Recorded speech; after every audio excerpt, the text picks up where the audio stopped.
Thank you, Jake. It's good to be on with Zephyr. This is the cover of the book. I want to kind of kick off with Zephyr. Her and I emailed back and forth, and I said we'd like to have a conversation. She said, "Great, something like this, Zephyr." But good, I'll be asking you questions too. Yes. So, so I took note of that, and I'm a little worried about what those questions might be. So I told Jake I got to go first. I got to at least get out there. First of all, if you haven't read Zephyr's book, it's Recovering Our Freedom from Big Ag, Big Tech, and Big Money. Break them up. And there's a foreword by Bernie Sanders in here. I want to tell you, Zephyr, and you know, like a lot of us, we do a lot of reading, and I've always appreciated your friendship and your brilliance as you approach this. And I might get in trouble here because this is going to be recorded and we're going to put it out to our broader folks. But I love this book. If you have not read this book, everybody needs to buy it. The readability of this book is just tremendous. And it's extremely comprehensive and insightful across all three of the areas that Zephyr focuses on. And the thing I love is that it talks about the linchpin and the similarities between the problems. Yeah. So, but hats off to you. I had not taken the time to read the book. I bought the book and it's set in the corner, and obviously you're going to be on. That's what we all do. But it is tremendous read, and I congratulate you. Well, I got to be honest with you, Joe. It's and we'll talk about some of these issues. I don't think much in this book will be surprising to people here. My goal is I've written other things that are more original. My goal was not to be original to people who know the issue. My goal was to make it readable. Thank you for calling me thoughtful, Jake. I'm mad. My goal was to make it really clear that this is happening. It's unacceptable. It's connected across different parts of the economy, and to make it readable for people who are not as engaged.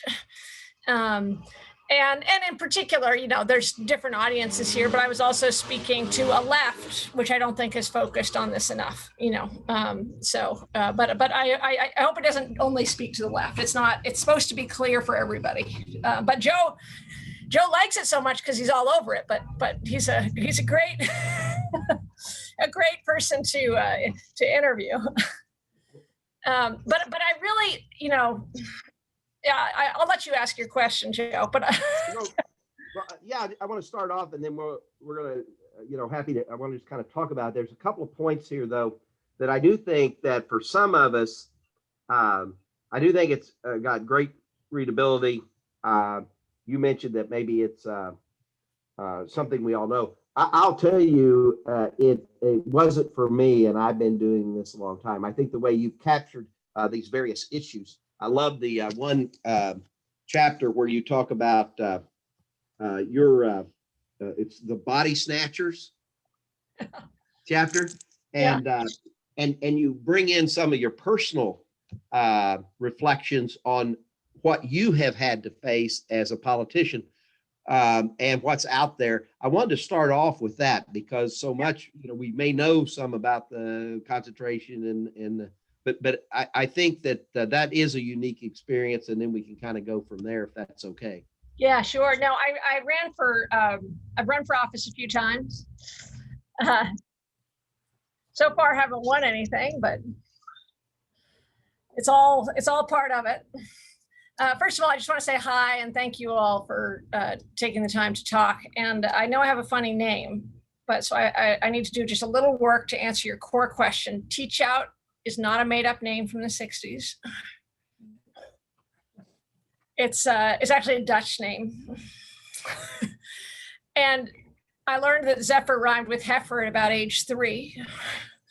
So I hope that creates a little bit of trust. but I love my name, but my father also had a little bit of a boy named Sue element. If he gives his kids funny names, they'll learn to be tough and take some punches. And that worked out pretty well a little bit later. So and I grew up in rural Vermont in a dairy community. So I was a teenager in the 80s when there was a lot of wipeout. And it certainly shaped my own experience. My grandfather was a lender, a seed lender. And he actually, the end of his life was defined by some major mergers. So who knows how those teenage years influence you, but they're still very much with me. In my own experience running for office is I think it's really important to connect what's happening with monopolization, what's happening with money in politics more broadly. These aren't two separate issues. It's not like we have a monopoly problem here and we have a campaign finance problem here. They're totally connected. And what you've seen, and I think that when you see something like Citizens United that allows unlimited corporate spending in elections and the growth of these super PACs, that's a pro-monopoly decision. It's very much related to our work about saying, it's illegitimate to have these private unelected companies govern us, right? Govern us in a way that up until the 1970s, people are on different sides of different issues, but understood that private power, as Justice Douglas once said, all forms of private power tend to form into a government in and of themselves. One of the core jobs of a democracy is stopping that from happening. That's one of the jobs. And so what has happened with Citizens United is that when you are dealing with competitive districts, I'm interested, Senator Maggie, in what you've seen over the real change over time, is there's the step one, which is the late 70s through 2000s, where you move from people fundraising 2 weeks a year to fundraising 35, 50 weeks a year, making it just part of who they are. That's really corrupting. And then step two is after Citizens United, where you see political parties losing power relative to big corporations and super PACs. So when I ran for Congress, 3 men spent $500,000 on me. I'm basically Zsa Zsa Gabor, except they spent that $500,000 against me, each of them. So you have serious hedge fund managers putting down $500,000 a pop in a congressional race. I wish I'd won, but I'm a little proud I attracted their ire. Part of it was my trade policy. What it meant is that people in my district were more likely to hear from these hedge fund managers than from my candidate or the political party. And this is why I talked about the body snatching problem. Because instead of it being, we sort of imagine there is candidate Congresswoman Nancy Smith, and then super PACs come in afterwards to add on. But increasingly, especially in competitive districts, it's the opposite. It's that super PACs are driving. If you guys know what's happening with local papers, which by the way is a major monopoly problem. You're not reading your local paper. There's the Poughkeepsie Journal is thin, pick your paper. Where are you, Gene, in New Hampshire?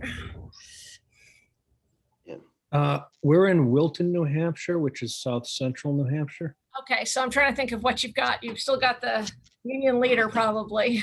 Well, that's in Manchester. The local papers are the Ledger Transcript out of Peterborough. Okay, yeah. And then the Milford Cabinet, which only comes out like on Thursdays, just Milford. Yeah. So you at least have some papers, but people are less likely to get information from their local papers. So there's 3 different things happening. We tend to look at like, okay, there's this Citizens United problem over here, but it's like, okay, so we have monopolization of digital ads and media destroying local papers. You have Citizens United slamming down local and federal laws. And then you have fundraising, corrupting the candidates. So now you suddenly have people in Peterborough more likely to hear from 3 hedge fund managers than they are to hear from the candidates themselves, or even better from the local paper, who might actually provide some kind of a filter. And it just shapes politics in such a profound way. You know, one of the effects is that there's a lot of fear and people are scared of speaking up. So they will speak up about issues where they don't think they're going to get hit on. It's not just the super PACs that exist. It's the super PACs that don't exist, but might, that are influencing candidates' choices. They're saying, I care about these 3 things. Why do I need to pick a fight with Monsanto? You know, why do I need to pick a fight with Amazon? Amazon got involved in city council elections last year. And the body snatchers part is that this is about, not that political parties are perfect, they're a mess, as we know, but at least in political parties and candidates, you have some connection, responsiveness, requirement to answer question, not just somebody coming in from above deciding what the message should be. So it was an interesting, it was a surreal experience, Joe, because it's like, so I was like, what do I do? Do I debate him? I actually tried to debate the donors. They wouldn't agree to it. So I said, Yeah, hey, you speak, debate the real people.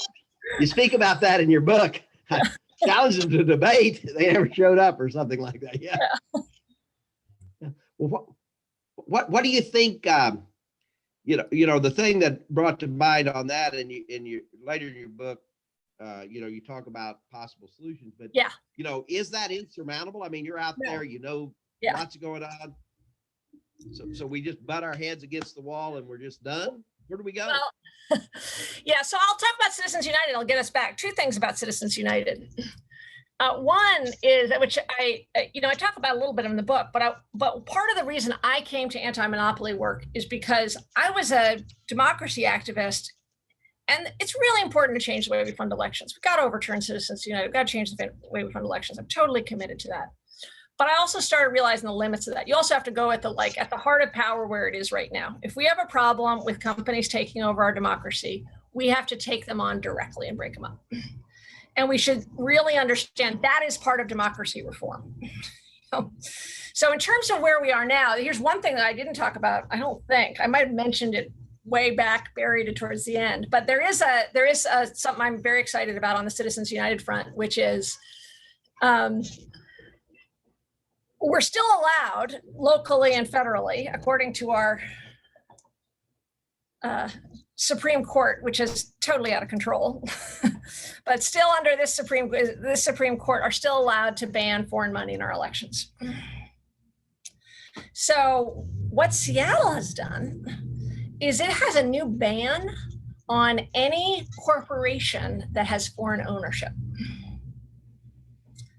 spending money. Well, that is 95% of Fortune 100s, 85% of Fortune 500s. Since the 80s, we've seen a massive rise in foreign ownership in American corporations. You guys know this. Certainly in ag, you know it, right? So if you want to talk about keeping Smithfield, we actually have a mechanism right now, even without a new Supreme Court or overturning Citizens United, to address some of the corporate spending in our elections. And there's a federal bill that's proposed on this. There's not a lot of attention on it. I'm trying to support a bill in New York along these lines. I think that's important. There's a lot we can do in terms of federal policy. And I mean, I want to talk to you about BillSAC, Joe, but let me just sort of lay out a few things. Yeah, BillSAC was a punch in the face, like a total punch in the face. But so I want to lay out two things that I want to communicate from the book. One, what is really striking to me is what is happening with Uber drivers is very similar to what is happening with farmers. Who buys the car? Who pays for the insurance on the car? Who feels responsible for accidents? And no control, totally directed, variable wages, spying, getting cut off without explanation, a movement from a middle-class job to basically a minimum wage job. Everybody's very happy about $15 minimum wage, but they're basically, as you guys see, it's a push to make everything the maximum wage. It's basically like cut out, remove the possibility of a decent job with autonomy, respect. So what was really powerful to me is the connection between what is happening. You really have been the canary in the coal mine, chicken, So what is happening in farming, it's not just moving from chicken to beef, which it has done now pretty thoroughly, but beef to driving, and then driving to Amazon sellers. Amazon sellers don't set their own prices, variable wages. They have to pay. They basically living in that same state of paranoia where you're like, well, if I buy advertising on Amazon, will I then get treated better in the system? Feeling obliged to basically use the services as you would feel obliged to use as a farmer. And Amazon is in this position, spying on every seller. Amazon sellers are the biggest group of small businesses in America right now. They're taking 30%, but they're taking it in this indirect, sneaky way by basically using the add-on services, just stealing money in the same way that the big distributors are stealing money. So the model that you see in farming is spreading to every part of the economy. And they're using the absence of, and fight back with me if you don't think this is what's happening. They're using the fact that I don't know what this seller is making, I don't know what this seller is getting paid, and changing rates to create that same instability, insecurity, that same sense of like being inside this judicial sphere where you don't have any recourse. And if you get bad treatment, you're cut out, and then suddenly you're on the hook for whether it's the house or all the upfront costs of the small businesses. So it's like it is the business model of our economy. And so it is a farming problem, which is central, but it is also a problem across the board. Second key point. And you see that, and by the way, this is about wages, but it's also about just the radical humiliation. And this is one thing that gets to me, and Joe is really eloquent on this, is that it's what it does to us as people. When you are in that like radically subservient position and then feel responsible because you're a small business owner and you feel like you should be responsible, but lack all power.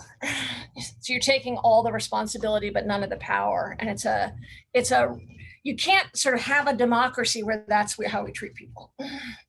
And the other sort of key point that I want to take is that if we're going to get out of this, we have to have alliance. I'd love to see you here, Dennis. And I'll thank you for all your incredible work. Dennis has been really central in doing this work, but bringing together labor and small business. And it's a little oil and water sometimes, but if you are going to take on these really dangerous companies, you can't do it with just small business, and you can't do it with just labor. It actually requires working together to say, no, we're getting screwed in different ways, but we're both getting screwed and squeezed and disempowered. And it's hard, but I have some hope that this is really, it's happening, but it's a hard task. And doesn't mean everybody's going to agree on everything, but those are sort of two things I wanted to get away from the book. So my question for you, Joe, is I have a lot of ideas for what we can do federally on new legislation. And I think new legislation is actually really important because we've just had terrible courts for 40 years. And while we can have new enforcement, we have to actively, it's like, I want to take those 5 cases on, but we got to do more than those 5 cases. I want to make it a lot easier to bring those cases. And I have a lot of ways we can do that with some bright line rules, change the way we think about predatory pricing, exclusionary dealing, some technical stuff there. But Vilsack was a real punch in the face. Now, the one good thing about Vilsack is that nobody likes him, so we can start organizing against him right away. Right? What do you see as the key moment here? Because it really was a punch in the face. It was one of the most disappointing moments.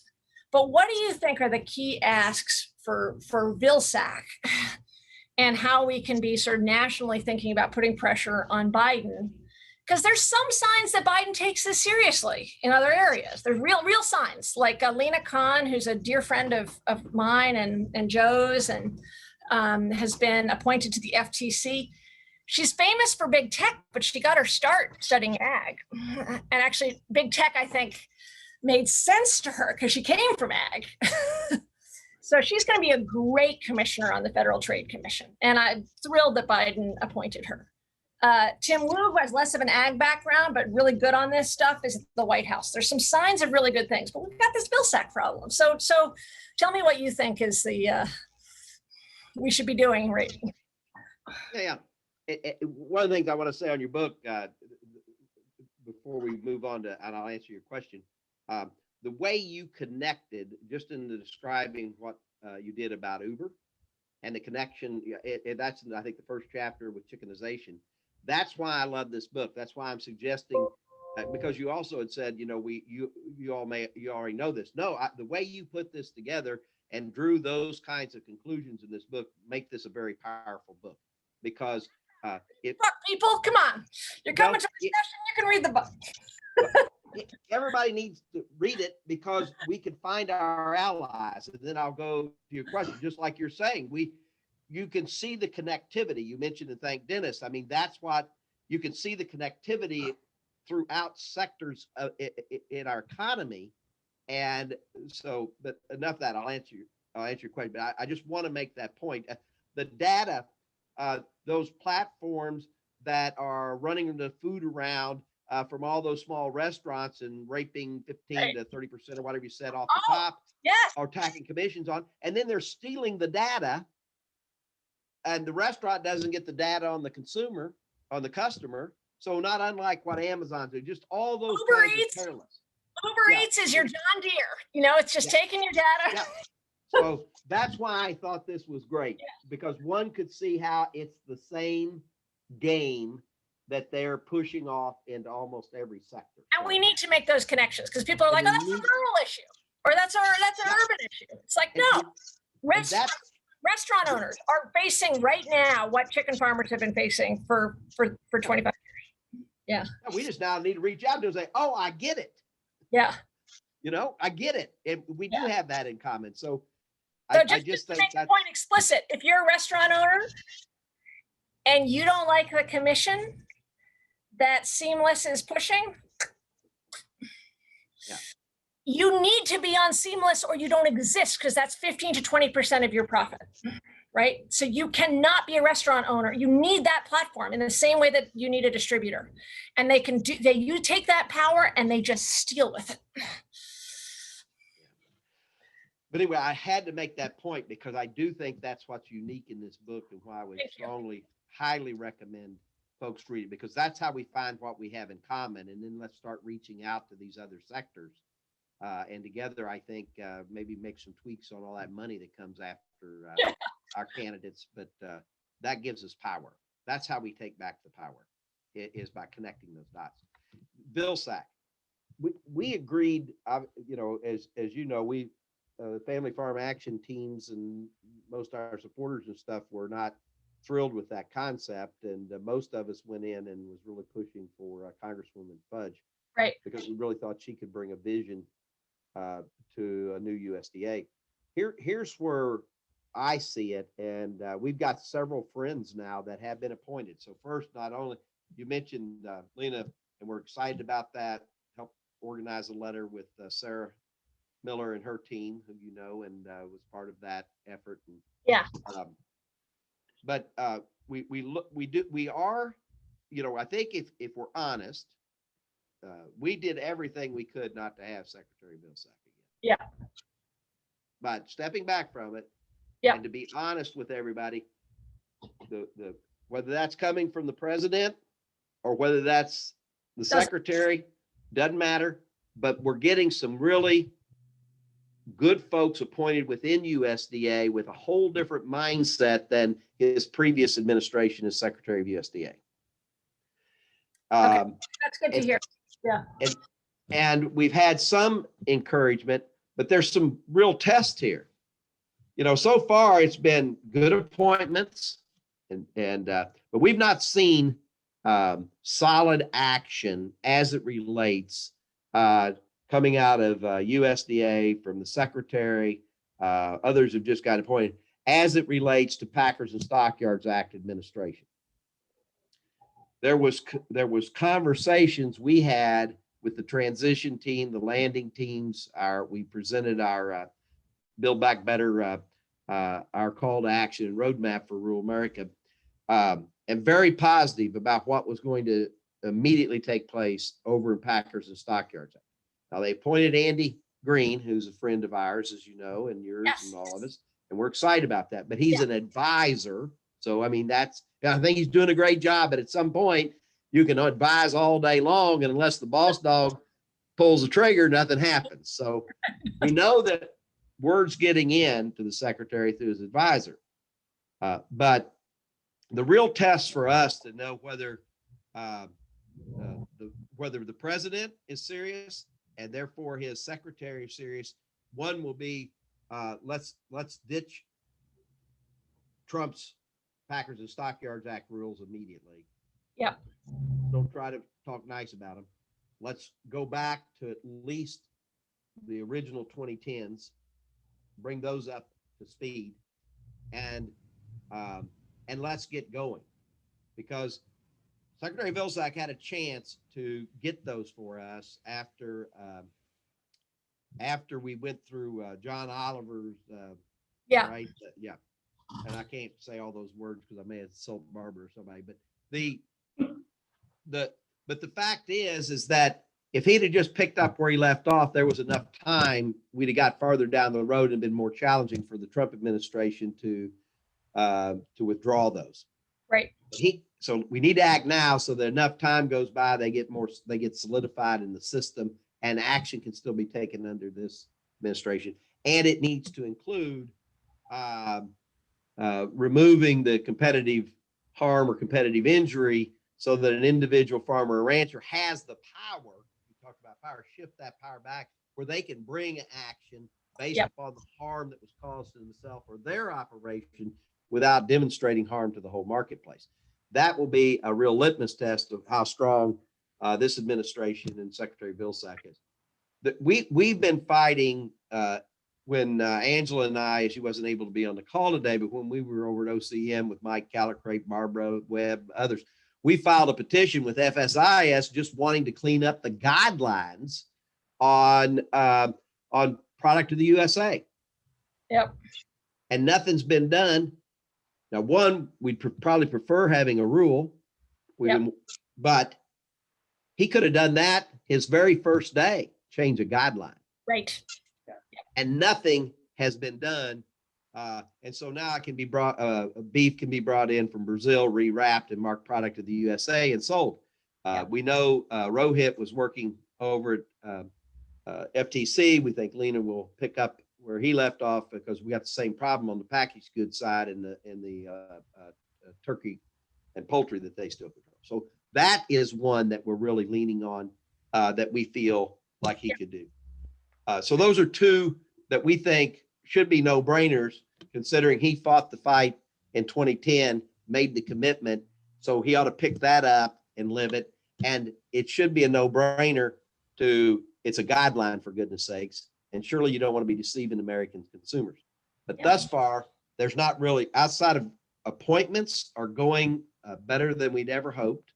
Yep. But there's not really been any solid action. It's still wait and see right now. Joe, I know you and Zephyr could go a couple more hours, but I want to get a few other folks in if that's all right. I think Barbara Ross had a question, and then maybe Senator Maggie also had a question. So we'll go with Barbara first. Question buried in these thoughts, at least, Zephyr. Fundamentally is what do we really need in order to make a massive correction? You know, Biden just last week announced that he's going to, as part of his American Jobs Act, going to give a massive subsidy to the nuclear power industry. Now, this is emblematic of how these people think at the very highest levels. And, you know, what they've done to agriculture didn't just happen. Lord, I came into this fight in 1984. Some of you might not have been born. And this has never stopped. This juggernaut has gone down, down, down for family farm agriculture. My family, of course, was caught right in the middle of it in the 1980s, which kind of catapulted me into what the hell is wrong here. But I just, you know, Joe, to say that that the previous, we've appointed these good people at USDA. They don't really have any power, but we got them appointed a few better than the previous administration. My God, that's a low bar. You know, I cannot cheer that one little bit, but there's something. We had two opportunities to get Bernie Sanders into the White House. That the Democrats foiled that for us. What is it that's necessary? This whole thing, I mean, Jeff Bezos, the richest man in the world. Yeah, it just goes on and on. These are the people calling the tunes, and I am not sure. You know, before there was Citizens United, in about the late 1990s or sometime in 2004, I just read this. It was a big a big case, a big lawsuit that went to the Supreme Court that brought us Citizens United, and it had to do with campaign funding. And that was about 10 years for it. It laid the foundation for Citizens United to just absolutely blown through the Supreme Court. I know there's so many things in there. I guess I just don't see how we get this turned around, except to constantly resist, because all these years, that's the only thing I've known to do is at every front. And those of you that are on my email know you get it broadside every day from me. You know, there are just so many problems that start at the top. We like to think we've got a democracy, but it doesn't happen. In 40 years, it's not happening from the bottom up. It's happening from the top down. It's being foisted upon all of us. And democracy is just hollow. It's just hollow. I think you're right. I think I'm going to give up. No, that's why I say all I know is to keep resisting. No. Okay, no. So a more serious answer. No, it's really, I mean, we're talking about since 1970, a serious increase. I think the greatest equality in terms of wealth equality and is the 70s. I know people think about it as a gloomy time, but when you actually look at small business startups and relative equality, including racial equality, wealth equality, but we've had 40 years of massive concentrations of power. In the last 10 years, you've seen 500,000 global mergers. We're talking these massive mergers. We're talking about ag here, but if you look at hospitals, in the last 10 years alone, you've seen a shift from a quarter of hospitals of practices being owned by the chains to over half, you know, like really big concentration shifts. This is an incredible amount of concentration of power. My only response is, one, you know, we've been in, like, some days I wake up and I'm like, okay, so if it's 1899, whether you are fighting for any semblance of Black citizenship, the woman's right to vote, or taking on monopolies, you are losing terribly. I'm like, thank goodness people did not give up. And some of the great ideas of 1899 may have taken 45 years or more, but they mattered because part of those got in and then in 1907, and part of those got in 1914, and part of those got in 1945. And this is not an area where incremental change is irrelevant. It matters to workers when you actually, let's say we are able to break up Amazon from the warehouses. That will matter for those Amazon warehouse workers. if you are able to take on and unwind these crazy exclusionary contracts, that'll matter for you and the farmers that you deal with. So it's both about a massive change in power that we have to fight on, but it also matters for people's lives right now. So, the hope comes from two things. One is history shows us that we've been more locked down with top-heavy power, and we've gotten out of it. And the second is every single piece of work we are doing actually matters in people's experiences of their lives, in their dignity and their understanding of their worth and their ability to have a thriving life. So that's my real answer, Barbara. I also put in the chat something I wrote about Biden trust-busting presidency without the legislation that I'm actively pushing for. And the point here is you have two presidents who have changed the country because of their anti-monopoly policy. FDR and Reagan totally changed the country, one in a good way, one in a terrible way. We actually can see really significant change with an AAG of antitrust chasing around, whether it's Bayer or John Deere or Apple. It really will make a difference. One lawsuit this year led to Apple suddenly radically limiting its percentages from developers. Just a lawsuit, one private lawsuit, because they realized maybe we can't take all the wealth. So if Biden has these good signs, but he does have an opportunity here to be the first trust-busting presidency in 50 years. Basically in my lifetime. I'm turning 50 soon. So I think it is important to put enormous amount of pressure there, because I think it can matter. Final point is that it's also recognizing, my book is meant for popular readers, but for those of you who are a little bit more into the weeds, it's a monopsony book. It's not a monopoly book. It's about buyer power. And that even when our antitrust laws have been good, they haven't been great on monopsony. And so a key thing that Biden has to do is with on the buyer power side, and that's for both workers and suppliers, is like turn our anti-monopoly machine to focus that way. And that would be a big deal. That's a major way to not redistribute wealth, stop the stealing, in using the existing legal powers. But it takes a major change in philosophy. We've got just a couple minutes left. I want to get Senator Maggie, and I know time flies, right? I want to get Senator Maggie, and then I know Dennis has a question. So if you guys can get your questions in quickly so we can make sure we keep on time here. Well, Zephyr, let me assure you, I started out in this public policy arena back in the 60s, and I've seen the devolution of so much of this.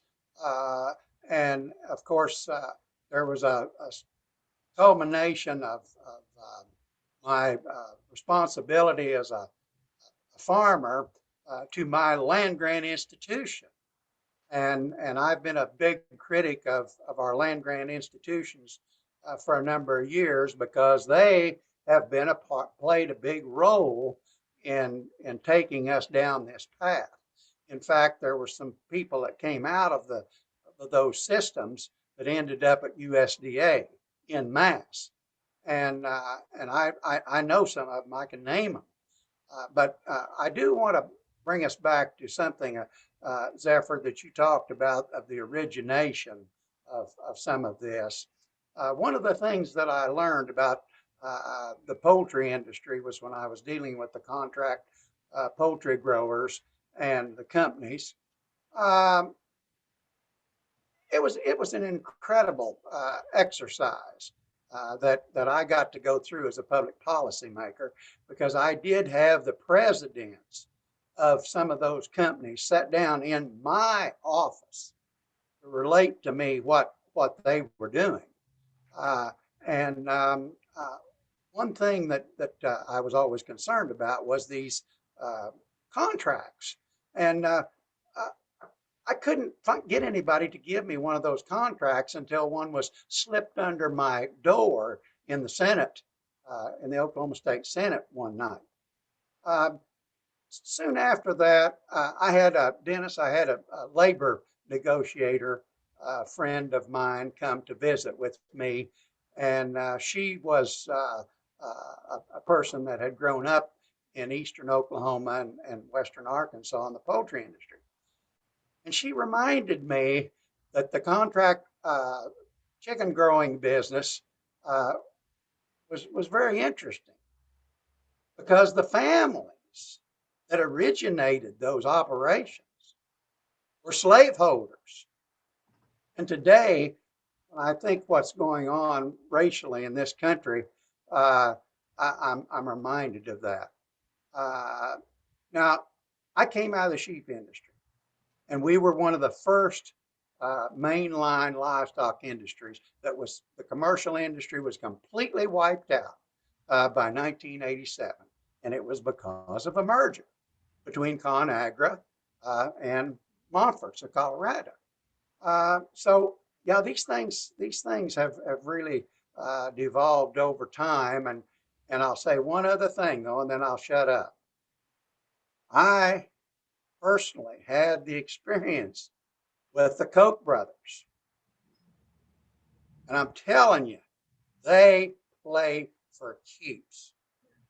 And between the Koch brothers and the financial institutions that control the money that goes into putting these mergers together, yes, that's the way this thing works. I saw it with farmland industries and what happened to them. You have only one regional cooperative left in the United States. Our cooperative system that was originated by farmers themselves is a dying thing. And it's part of this financial conglomeration that causes some of this. Thank you, Senator. Thank you for all of that. The last point you made just reminds me of, they used to call it the money power in the 1880s. And we see that like behind the scenes, the money behind, it's not even just the companies themselves. It's the controlling interests of those companies. The money behind the money that is so central. But thank you for all of that. And then we'll just wrap up, Dennis, quickly. We've got just a couple minutes left. Okay, well, I just wanted to pick up on what Joe was talking about, back to the original question, and he talked about the need to, repeal the Trump GIPSA rules and put the Vilsack rules in place. And after working with UFCW for 10 years, when we did comments on those rules, I got UFCW on board, not only to do that, but also to support the work asking the USDA to republish the work 1997 rule that would require open public bidding for captive cattle supply contracts. And that gets to the point of incremental change and building on the history. And we had a huge debate that triggered a huge debate. We split the cattle industry over that question of captive cattle supply contracts back then. For 3 months, that debate raged. We got groups like the California Farm Bureau to split with the American Farm Bureau over that. And we got there, but the problem was we had Dan Glickman as Secretary of Agriculture, who was Bill Clinton, Department of Tyson, right? So he refused to implement the rule. He sat on it for the last 3 years of his term. Work came in the 2010 hearings and made a run at it, and Vilsack had an opportunity to implement that rule during those 2010 hearings, and he blew it, right? He refused to do it, or he didn't pay enough attention to do it. Well, I'm saying right now, we could put that work rule in front of Vilsack right now, and we can find out tomorrow whose side is he on, right? I mean, that is something he could do, just like the things Joe was saying. What the whole argument in our petition that Lynn Hayes from Farmers Legal Action Group wrote was that the Packers and Stockyards Act is more powerful than the Clayton and the Sherman Act, because it actually gives the Secretary of Agriculture the discretion to preempt anti-competitive practices in their incipiency. It's amazing. So, it's like legally amazing. Right. And so what the rule said was, so that was the whole argument is, and on the face of it, these captive supply contracts are undue preference under the act because you're giving certain sellers a 3% bonus over the average cash price. So they're getting an unfair preference over the people who are selling into the cash market. And that doesn't even get to whether or not to the point that they are manipulating the cash market, which Mike and his folks appealed all the way to the Supreme Court, won a $1.3 billion jury verdict head to head with Tyson over this. And a jury found in favor of Mike and those feeders that that's exactly what Tyson was doing. They were using these captive supply contracts to manipulate the cash market. And so we could find out, tomorrow whether, where Vilsack is at. And we should do that because number one, it would trigger the debate again. And we need to trigger the debate. A lot of people don't even know that work rule exists anymore. So we need to have that debate again. The other thing is Cory Booker has the work rule along with basically the competition title that we put together for the 2002 Farm Bill in his bill. There's other bills that I'm worried about, the Tester bill and the Wyden bill. I think they're half-hearted attempts that are actually just going to muddy the water. I think we need to put the pressure on the Vilsack, put that rule on put it in there, and he may lose. He may lose it in the courts, but then we've triggered the debate. We've launched the momentum, and we could build on that momentum in Congress to go ahead and then pass the bill, because we fought after we couldn't get Glickman to do it. We got Daschle, and we had bipartisan support. We had Mike Enzi from Wyoming on it, and then there was Grassley with Daschle, and then we had Grassley and Johnson on the Packer ban. So there's bipartisan support for this potentially, and so Vilsack just needs to put it on the table and let the chips fall where it may, and make the argument and let the court strike it down, and they may not strike it down. So that's where I'm at, and we can't. My final point is, if we don't, I think the difference between Vilsack now and Vilsack last time is Biden and him both, and the rest of the establishment Democrats understand that they have to deliver in the next 2 years, because if they have to deliver something here, because if they don't deliver in the next 2 years and we lose the House and or the Senate, we very well could have Trump back in 4 years. I think they understand that. So I think there's hope here. I think the good thing about Vilsack being in there is the USDA is not an easy agency to wrangle, no matter who you are. And he spent 8 years, so he at least knows that agency. So if he gets on board with a fight like this, it's going to be, if he's on our side on this, and we find out soon, that will be helpful to have that 8 years of his experience doing that. And remember, my boss helped Vilsack get elected when he was governor of Iowa, and he supported the Packer ban back in the day. So I just think we need to fire that shot across the bow and start the revolution. Wow, I don't know if I can come down from that. That's awesome. But it relates to something that is there's going to be some big antitrust bills. And this is actually very much what I've been working on, is that right now,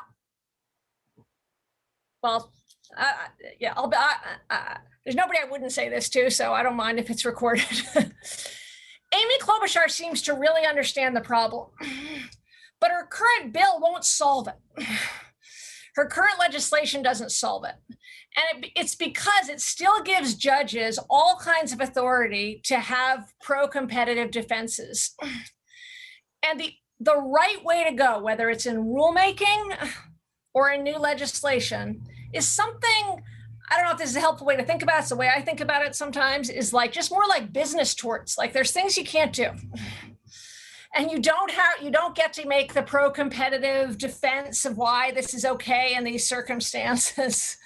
And so when we're looking at this new legislation outside of the ag arena, more broad, both in terms of mergers and in terms of abuse of dominance, or what we call exclusionary conduct, we should just move away from empowering these judges that are basically allowing for an economy that is controlled from the top. But I'm on board. I know I was coming on to talk about my book, but you guys do a work push. I'm on board. And That's great. I think your point about the next 2 years is really critical. And this is why it's not the worst thing in the world, because Bill Sack knows the issues. He doesn't take any education on the issues. And he starts with a black eye. So he's got something to prove. He doesn't start with goodwill. And that's not the worst place in the world for us to be when pushing for some transformation. Well, and here's the deal. The work rule isn't breaking them up, right? It's an incremental step here, right? So it's like, come on. So if he can't do that, then we know where he is then, right? But we have to have a unified front here. We have to have everybody get on board and put that package, on the table. Yep. We're in already, Dennis. Yeah, I was gonna say we're running over a couple minutes, but I appreciate that Dennis to turn this from Zephyr, you getting your book pitched out there to him recruiting you to our cause. I mean, I appreciate that. That's a smooth organizing move on his part. So I mean, I know we've run over, guys, and thank you all that have stuck around. It's been such a productive and exciting conversation. Zephyr, we apologize for keeping you a little late, but I hope you'll consider. All right, 8 o'clock. I got my wine glass out, so I'll. Very good. That's right. We like nothing more than drinking wine and talking Monopoly. So that's or Monopoly in this case.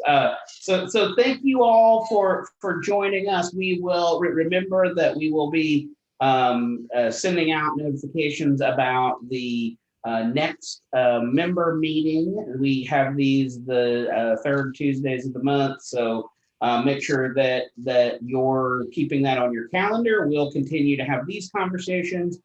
We try to intermingle sort of ideas and concepts with what we're doing on the Hill and bills and legislation. Those things Dennis was talking about, Senator Booker's bill, hopefully we'll be talking about next month. So we have great things coming for you all, but also if any of you have ideas for what you would like to hear about or conversations you'd like to have in these membership meetings, make sure that you're sending those to myself or our info account or posting those in our Facebook group. If you're not in there, make sure you're joining our Facebook group and you can share those ideas there so that we can make sure we schedule those in future meetings.